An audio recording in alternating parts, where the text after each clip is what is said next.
Hey everybody, HomeSliceHenry here, and today's video is going to be a fun one, as in today's video, we're going hunting for toxic fast move pressure mons like Wigglytuff in the Great League with Metal Sound Lairon. These battles were submitted to the channel by a member of the community, Mizad, so many thanks for the battle submission. Now it goes without saying that Lairon, not a Pokemon that is recommended for climbing. However, this trainer is able to put together some pretty nice battles, pairing it up with a Galisopod safe switch and a Shadow Jumpluff as the closer. So without further ado, let's hop onto the matches, and in game number 1, Lairon finds its target as it leads into Wigglytuff. Opponent safe switches into a Claydol. Now that is a blast from the past, but it's swiftly answered with Galisopod. Galisopod fires off the Aqua Jet. Opponent does not opt to commit a shield. Instead, they're just going to return fire with a Rock Tomb. Rock Tomb lands, that's big super effective damage, but it does not pick up the knockout. Galisopod barely hangs on to get the farm down and exit with a loaded Aqua Jet. This Aqua Jet not going to do a ton of damage to the Wigglytuff, but the goal is whatever chip damage it can get will be helpful. In comes Lairon, in the back is Gastrodon. Get that double mud slap garbage out of here, and that's a good game. We move to game number 2, Lairon into Shadow Jumpluff. Opponent safe switches into Furret, but I don't know if this is necessarily a good response to a Lairon that's up energy.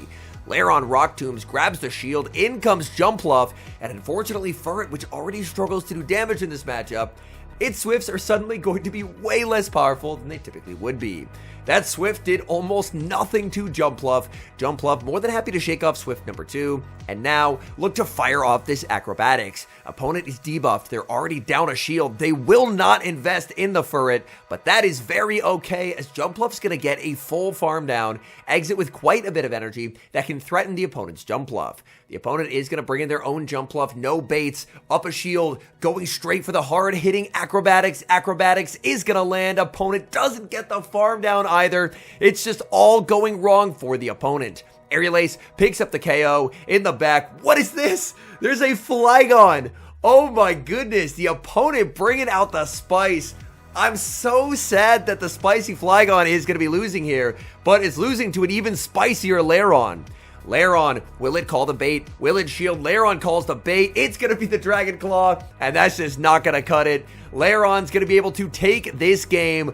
Body Slam connects, getting the opponent quite low. Lairon gets a full Metal Sound farm down and gets a 2 shield flex as well. We move to the next match, Lairon into Talonflame. Lairon will be taking neutral damage from these Incinerates. Lairon farming up to the Rock Tomb, immediately going to grab a shield from the Talonflame. Talonflame is going to put up the shield. Are they running Flame Charge, or are they actually fully walled here? Talonflame is going to fire off energy. It's a Brave Bird, that does nothing. In comes Bullet Seed Credilli, and unfortunately, there's not a great response to Bullet Seed Credilli on this team, as even the Galisopod would not be a huge fan. Galisopod not going to be brought in, instead it's going to be the Jumpluff. Jumpluff shakes off the Rock Tomb, connects with the Acrobatics. Acrobatics does do quite a lot of damage. Jumpluff will have to shield if it wants to get this energy, and that's exactly what it's going to do. Jumpluff farming up so much energy, very nice overfarm from our battler. This Acrobatics is -1, but it's still enough to pick up the KO. In comes the Talonflame, getting to the Rock Tomb, but losing charge attack priority. It's a fly from the Talonflame, and that's not going to cut it, and just like that, they have to give up the final shield or lose the Talonflame. They decide to let the Talonflame go. It's going to be a Victory Bell in the back, and unfortunately, this is not the backline that Victory Bell was hoping to see, as Victory Bell can inflict some serious damage with its charge moves. Victory Bell goes for the Leaf Blade. Oh my goodness, Galisopod gets rocked, but barely hangs on. X-Scissor grabs the shield. There's the combo play with the Jumpluff. Aerial Ace is loaded. This is Shadow against Shadow. It KOs the Victory Bell, and this team is off to a pretty nice start. We move to game number 4, Lairon into Drifblim. I imagine this is a pretty okay lead for the Lairon. Rock Tomb obviously going to reduce the damage from these Astonishes, as the Astonish damage is already adding up quite a bit. Rock Tomb is going to be shielded, opponent is going to farm up to the Shadow Ball. Shadow Ball probably will not knock out here, but we will see a shield anyway, and the opponent gets the successful Icy Wind bait. That is unfortunate. That means this Rock Tomb, it's definitely not going to be knocking out here. Rock Tomb is going to connect. Opponent will hang on. The Metal Sounds do not pick up the KO. and Drifblim will make the Shadow Ball, but Lairon hangs on, winning switch advantage and exiting with a Body Slam. In comes Diggersby, and I don't think Diggersby is going to like what's in store for it in this backline, as there's a Galisopod and a Jumpluff, both of which are going to do quite well here. In comes Jumpluff, clearly making the read that Galisopod will be the mon needed to close out this game against their still-to-be-revealed final Pokemon. Jumpluff will get to connect with an Acrobatics unless the opponent puts up the final Protect shield. Acrobatics will not land as the opponent gets the shield call right. Jumpluff will not get knocked out by the Fire Punch, but the pacing disadvantage combined with the energy advantage that the opponent has will make this feel quite uncomfortable. So we will see the Acrobatics connect into the Diggersby. There's the switch to Galisopod. Galisopod never going to be threatened to commit a shield. Fire Punch, not a particularly threatening move, and in the back is going to be Credilli. This is a Bullet Seed Credilli as well, the second Bullet Seed Credilli that we've seen in a row. Credilli will fire off the Rock Tomb. This is where the final Protect Shield of the match gets used, as Rock Tomb would pick up the knockout. Galisopod gonna look for an overfarm. This overfarm is absolutely necessary, as Galisopod needs the residual energy to outpace Diggersby. In comes Diggersby. Even though Galisopod is debuffed, the Diggersby is just simply too low. This Aqua Jet will easily KO the Diggersby and secure the win. Moving to the next match, Lairon versus a Shadow Fortress. A Fortress is on Sand Tomb that will hit for double super effective damage. We will see the Rock Tomb reach first, so the Fortress's attack stat immediately going to be lowered. Rock Tomb does massive damage, opponent banks energy, and now they're going to bring in Feraligatr, and a very nice catch, catching the Hydro Cannon onto the Shadow Jumpluff. That effectively neutralizes the advantage that Feraligatr gets by switching in so early. The opponent ends up bailing on a Hydro Cannon. I think that's a pretty clear misplay, because an Aerial Ace would not have knocked out there. So to me, I don't really like the fact that they bailed on the Hydro Cannon there. I think they had to commit to the Ice Beam. They are going to no shield and bring in the Fortress. Fortress not quite able to get that farm down. The Aerial Ace is reached. Fortress will put up a shield. Fortress does exit with a lot of energy. In comes the Lairon, but it can't quite get to the Rock Tomb. Sand Tomb has to be respected. Oh, it's an Earthquake from the Fortress. They switch out, and their final Pokemon is Galarian Moltres. Moltres puts up the final shield as Rock Tomb would hit for big damage. There's the Rock Tomb reached, and the Moltres is only going to be able to throw heavily resisted moves here. That's going to be the Fly. That's double resisted, and it's debuffed. This Rock Tomb connects, big damage. Moltres gets Metal Sounded down. Back in comes the Fortress, but it's out of options, out of HP, and about to be out of this battlefield, as this Aqua Jet will easily knock them out. It looks like the opponent ends up just force closing the app. Aqua Jet KOs, and that's going to be a 5-0 set. We move to the next match. Tough lead for the Lairon as it leads into the Galisopod. This is a Fury Cutter Galisopod. Obviously, Aqua Jet will hit for super effective damage. I imagine that once the Rock Tomb debuff gets applied, this matchup does get more comfortable. But prior to that, Aqua Jet would hit for quite a bit. The Rock Tomb is going to be shielded. Now this matchup probably feels more comfortable for the Lairon, especially when you could get a catch onto your own Galisopod and get the Shadow Claw sneak as well. Very nicely done. Unfortunately, out comes Dedenne, and this is not a Pokemon that this team wants to see. Dedenne is going to be shielding up the Aqua Jet as well, and now they're going to be boosted. They're going to be very close to full HP, and this is going to be a very difficult Pokemon to remove from the field of play. It's going to be up to Lairon. Lairon will get the Rock Tomb, but since they're boosted, this will not knock out. This should be a pretty comfortable survive. Dedenne tanks that like it's nothing. They get to fire off another Parabolic Charge. This will not KO the Lairon, but this Dedenne is just running absolutely roughshod through this team.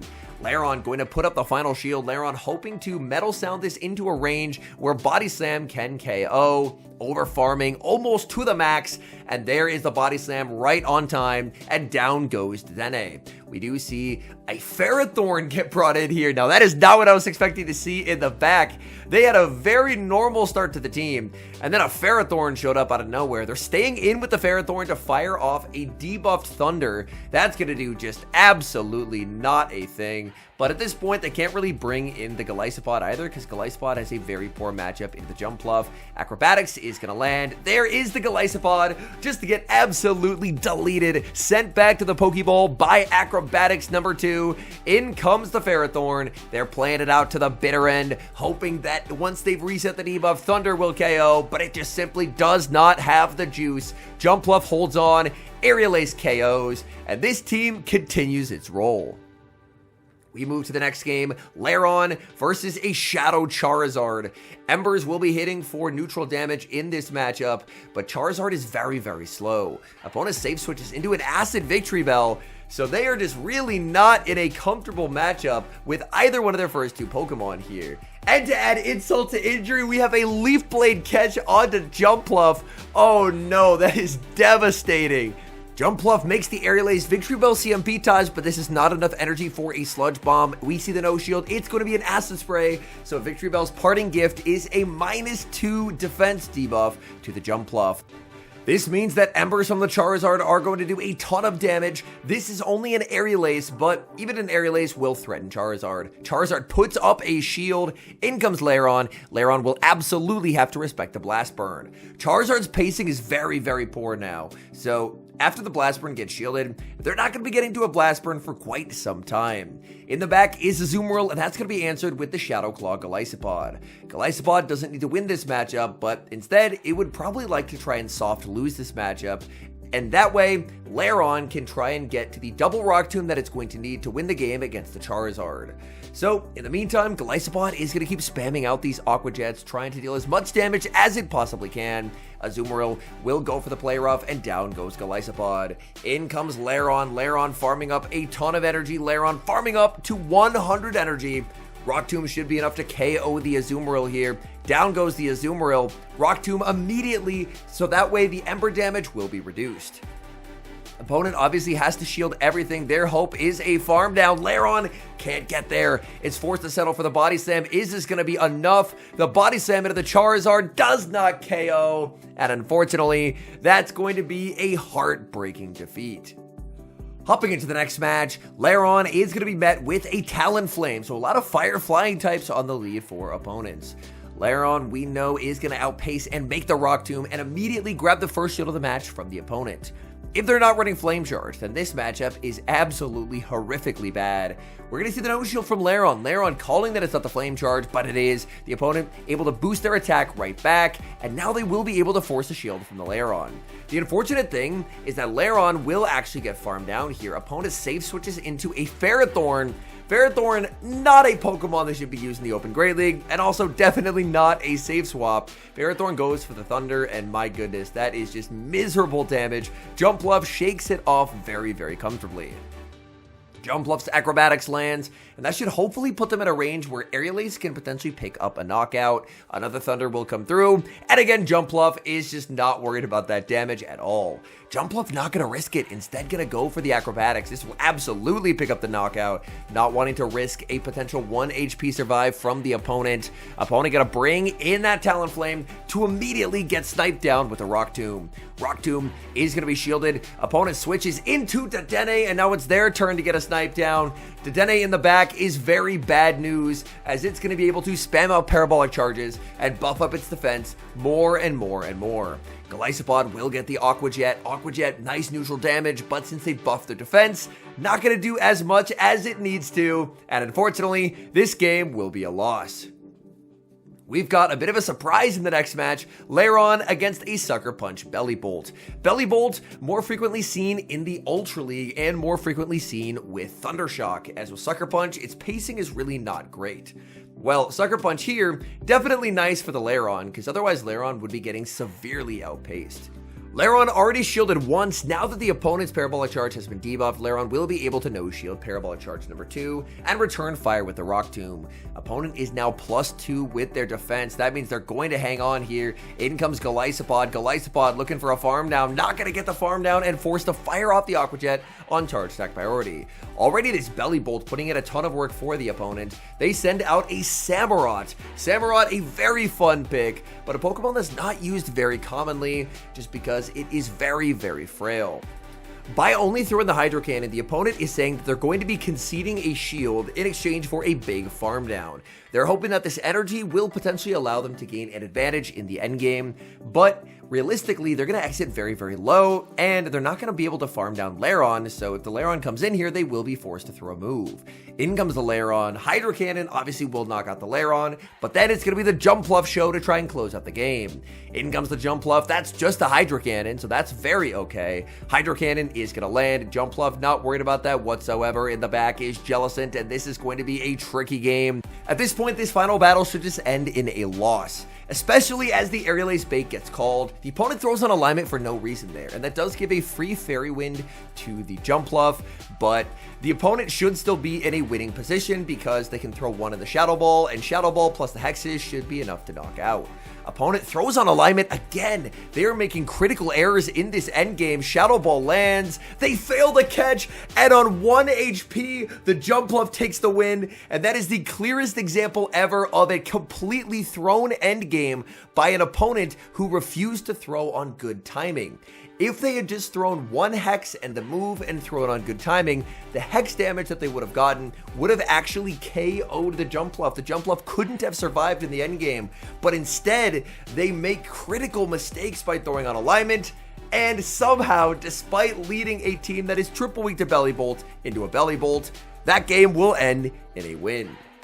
All in all, these are some very fun battles, so many thanks to this trainer for sending them in. We've gotten to the point of the season where people are running a lot of degen, fast move, pressure heavy teams, so it's very fun to see someone still sticking it out, running something fun, running some spice. Lairon, not a Pokemon that's recommended for climbing, but seeing it absolutely destroy Wigglytuff's hopes and dreams brought an absolute smile to my face. Anyways, thank you guys so much for watching. If you're enjoying the content, make sure to leave a like and subscribe to the channel if you haven't. And a special thank you as always to our channel members here on YouTube. The support you guys provide is genuinely so appreciated. So thank you guys oh so very much. And until next time, I've been HomeSliceHenry.